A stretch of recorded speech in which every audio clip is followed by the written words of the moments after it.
got into yoga just over 15 years ago now. I was in social work at the time here in Hamilton. I worked for the welfare department, and it was a really stressful job. The caseloads were incredibly high, so just a lot of pressure in that way, and some other stuff, going on in my life too. And I definitely was looking for a way to release that stress, and I was really feeling it in my body. I think the desk work and the pressure of that. So that's how I sought it out in the first place, and I loved it.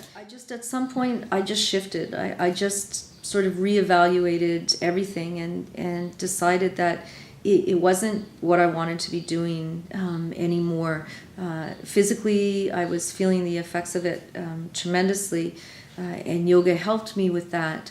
But as soon as I immersed myself in the job again, there was just sort of no way away from that. So I reached a point that I just reassessed and decided that it wasn't what I wanted to do. I just felt like I changed, or I reconnected with a side of myself that just wasn't willing to live my life in the way I had been. So I chose to train and become a teacher, and things went from there. Way back I used to do aerobics, but I just don't think it did it for me. In a physical sense, yes, but that was about it.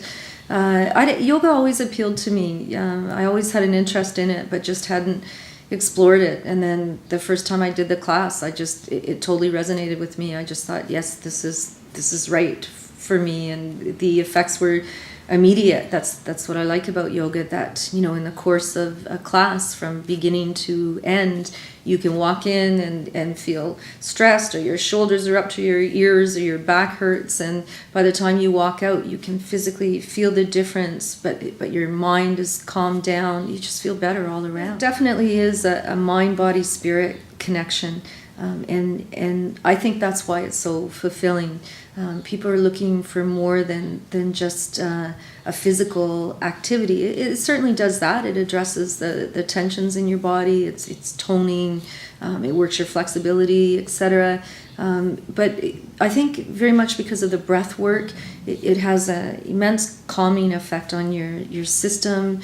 And because your focus turns inwards, you come away from the activity of the mind. So you feel the benefits of that too.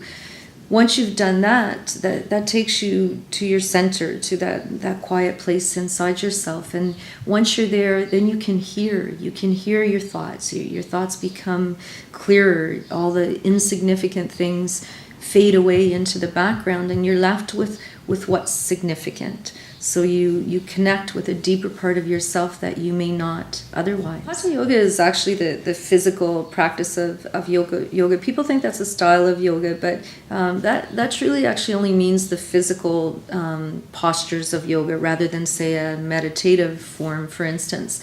I just happened to luck out in the sense my teacher was a Kripalu teacher, and also had a Phoenix rising yoga therapy background.